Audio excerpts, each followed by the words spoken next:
Bonjour à toutes et à tous, bienvenue sur ma chaîne Jolto Comics. Aujourd'hui, nouvelle vidéo, on va parler de The Flash Chronicles 1993.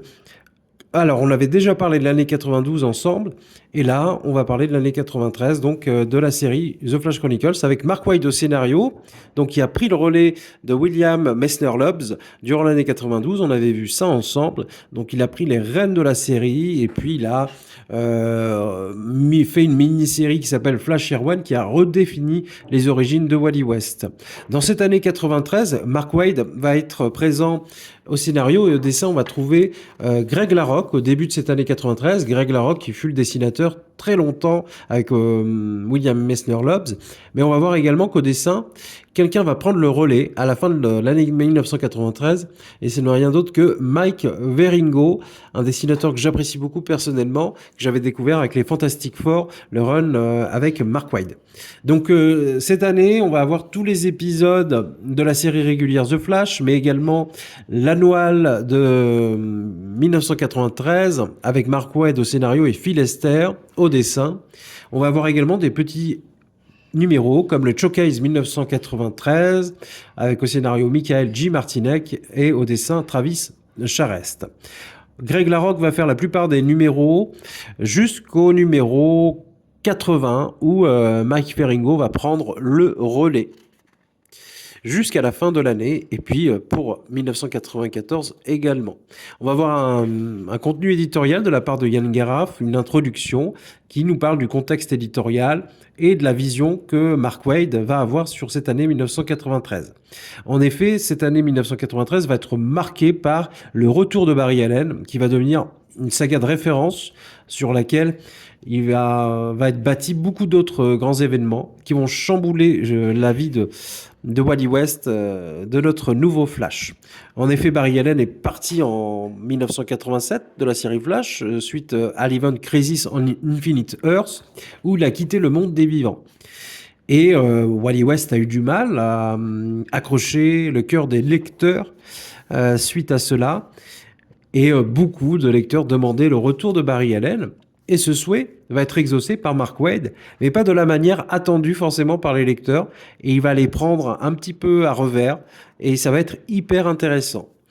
Donc on va débuter cette année 93 avec un numéro qui est la suite directe du dernier numéro de 1992, où Flash combat l'ennemi Alchemy. Donc plutôt intéressant, plutôt sympathique. Moi j'ai bien aimé, hein. C'est vraiment des paires de numéros autocontenus avec un méchant du jour et qui marche plutôt bien. Et on va passer directement aux choses sérieuses avec le numéro, alors pas de Showcase 93, qui est un petit numéro sympathique en 5-6 pages. On va voir Flash, Blue Devil et surtout Catwoman. Mais l'intérêt de ce petit numéro, c'est que c'est dessiné par Travis Charest, et qui est un excellent dessinateur que j'apprécie beaucoup, avec un style assez reconnaissable, hein, de l'époque d'Image des années 90. Donc les choses sérieuses commencent en 1973 par le numéro Dashing Through the Snow de Mark Waid et Greg Larocque. On va voir que Wally West va être invité pour le réveillon de Noël chez Jay Garrick. On va voir qu'il y a une relation très familiale où vraiment Jay Garrick prend Wally West sous son aile. Alors on va voir cette petite aventure où une femme enceinte va être en état de choc suite à l'agression de malfrats. Et puis Wally West et Jay Garrick vont la sauver et attraper ces méchants malfrats.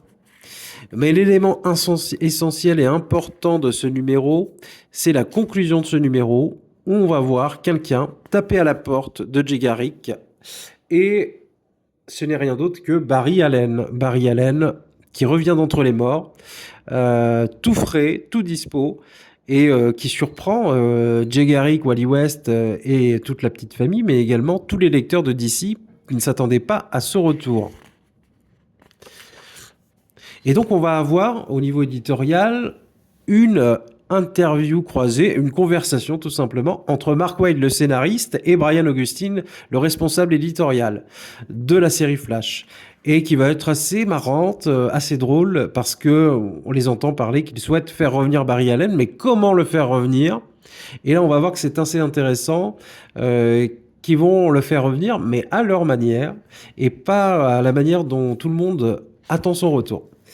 Donc, je vais pas trop vous spoiler le retour de Barry Allen, qui va être présent sur à peu près 6 numéros. C'est un arc en 6 numéros. On va voir que Barry Allen va revenir. Et puis, au départ, avec Wally West, Wally West est hyper heureux de le retrouver. C'est un peu son grand frère. Et ils vont collaborer avec Green Lantern également. Et on va voir que tout doucement, au fur et à mesure, un doute va s'immiscer chez Wally West. Et il va se dire que ce n'est pas le Barry Allen qu'il a connu. Il a une part sombre. Il est très nerveux. Voilà, on sent qu'il veut reprendre le rôle de Flash à sa place. Et voilà, ça va mettre la puce à l'oreille, également à Jay Garrick ou à Green Lantern. Et on va voir que petit à petit, Barry Allen n'est pas forcément celui que l'on croit. Je vais rester cryptique parce que je ne veux pas vous spoiler, mais il va y avoir des retournements de situation, des choses dont on s'attend pas sur ce retour de Barry Allen et qui vont être très surprenants et qui finalement, au bout du compte, vont installer Wally West comme le Flash définitif, le Flash ultime. Ce qui va être intéressant aussi, c'est de voir toute une partie de collaboration pour Wally West avec de nombreux speedsters, donc des personnages qui ont les mêmes super pouvoirs que lui. Donc on va voir bien entendu Jay Garrick et on va voir également Johnny Quick. Et donc ça va être très intéressant. Donc le retour de Barry Allen est vraiment le cœur de ce volume 1993. Ça va être un événement très marquant pour la série Flash. On va voir l'impact également que ça a eu sur les lecteurs dans le contenu éditorial. Donc cette année 93 va installer Wally West dans le cœur des lecteurs.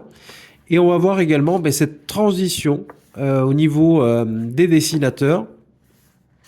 Alors je vais passer quelques pages pour pas vous spoiler. Voilà. On va arriver sur un annual qui s'appelle Bloodlines. C'est l'annuel numéro 6 et qui va être scénarisé par Mark Waid et Phil Lester. On va se concentrer sur un super-héros qui s'appelle Argus.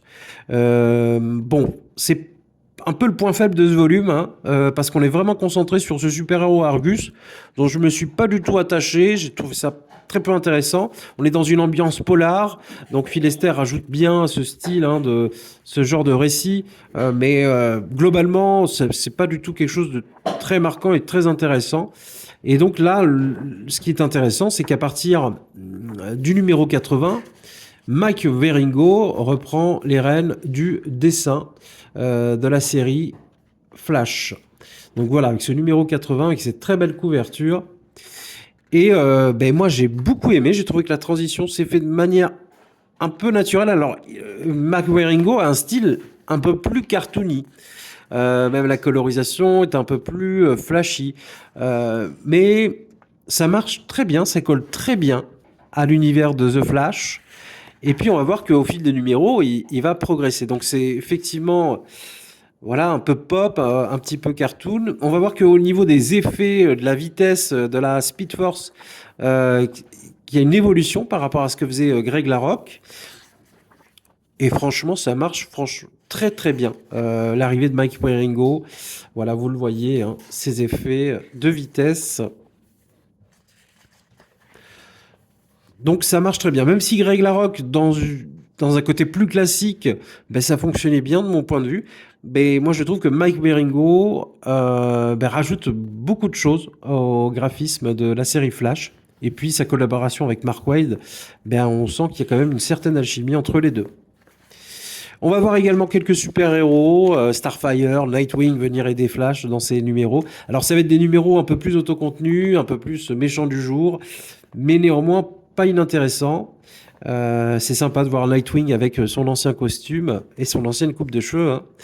Hein.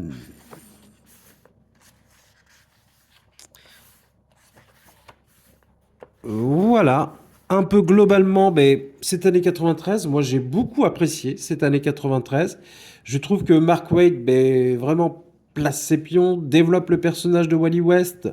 On se dit qu'au bout du compte, à la fin de l'année 1993, donc on est très attaché à ce super-héros et que finalement Barry Allen, euh, eh bien, il n'est plus là et il ne sera plus le Flash, même si l'avenir peut-être nous donnera tort, mais ça, ce sera une autre histoire. En tout cas, hâte de découvrir l'année 94 chez Flash, avec ce très bon dernier numéro hein, avec Nightwing dans ce contre-à-la-montre, hyper intéressant. Je ne sais pas si certains d'entre vous ont lu ce volume. N'hésitez pas à me dire si c'est le cas, ce que vous en avez pensé. Qu'est-ce que vous pensez de l'évolution de la série The Flash dans les mains du scénariste Mark Waid et maintenant du dessinateur Mike Wieringo. Qu'est-ce que vous avez le plus apprécié dans ce volume? N'hésitez pas, l'espace commentaire est fait pour ça. Et nous, on se retrouve pour une nouvelle vidéo très bientôt. Je vous souhaite une bonne journée. Je vous dis à la prochaine. Salut!